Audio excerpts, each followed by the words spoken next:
Good afternoon and welcome to the Loafers Lodge progress update for today. As previously mentioned, Inspector Dion Bennett, Acting District Commander for Wellington Police. By way of an update, police have this morning begun a scene examination at Loafers Lodge. A reconnaissance team conducted the initial reconnaissance yesterday and were able to help us prepare a plan for the detailed methodical examination of the Loafers Lodge. As mentioned yesterday, but confirmed by the team, the damage on the third floor is significant. The debris is piled high and there is much for them to move and search underneath. The scene itself will involve the use of disaster victim identification teams, police, fire investigators, police investigators, supported by engineers from USAR and FENS. This afternoon I expect that we will commence recovering some bodies from the Loafers Lodge. And I expect that it's likely to be 2 bodies that we will be able to remove today. Behind the scenes, our family liaison officer teams are working hard and we respect the work that they have to do with the families involved. Our scene examination is still expected to take several days and is likely to go into the weekend. That will cause disruption, and the disruption will be to Adelaide Road between the Basin Reserve and Hospital Road. However, that's open to residents and businesses within the cordon only at this stage. The road remains closed to everyone but emergency services between Hospital Road and John Street. We are working with urgency to enable at least one lane of Adelaide Road to be opened to ease the traffic disruption that the full closure has caused.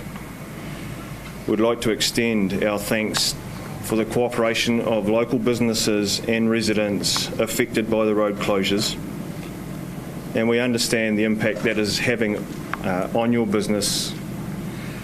Our intent is to work as quickly as we can to help you return to business as usual.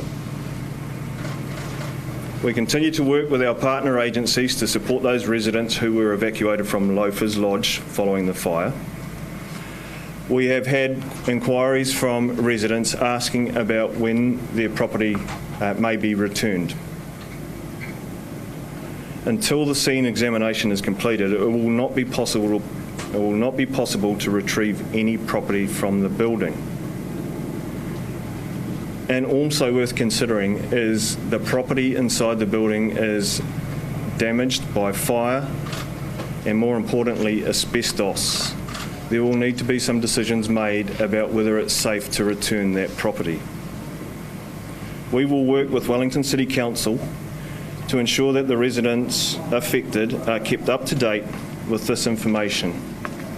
Any residents with concerns or questions are asked to contact the property manager, Wellington City Council Welfare Team, via the Wellington City Council Contact Centre on the following phone number: 04 499 4444.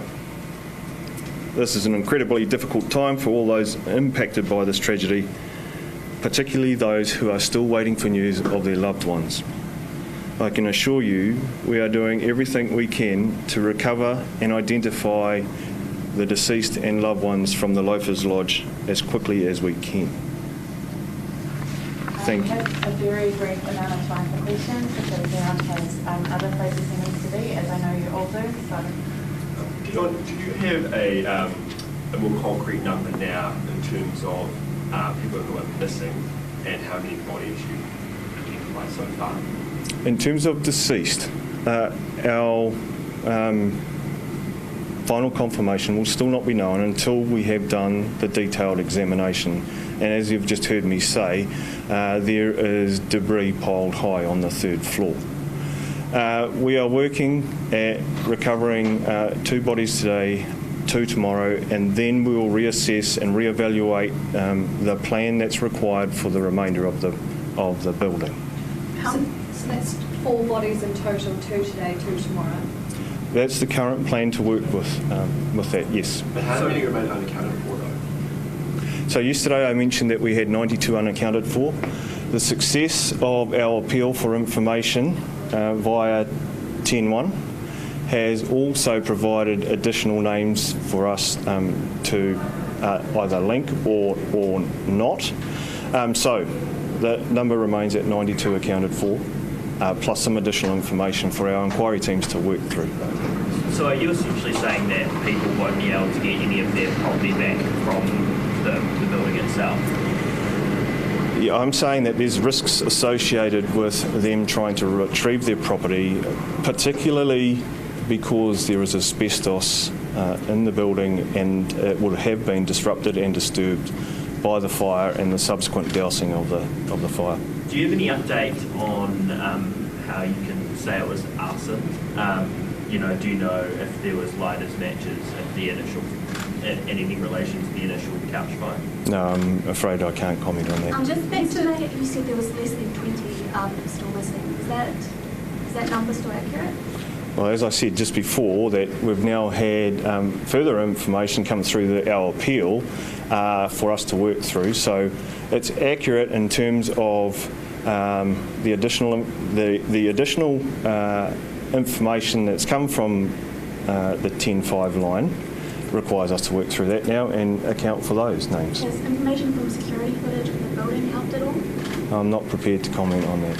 It's part of our investigation. I know you kind of touched on this before, but what will the process be once the bodies are out of the building? So from removal from where they lie in situ now, we will be conducting our tiatiawa on our behalf and in partnership. We'll conduct a karakia before the first deceased is removed.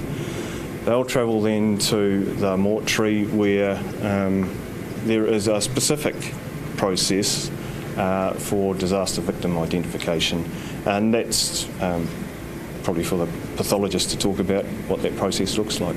There's probably not a lot more we can add. I will be putting out a media statement, so you'll have this in written form. So thank you for coming along today. I appreciate your time. Thank you.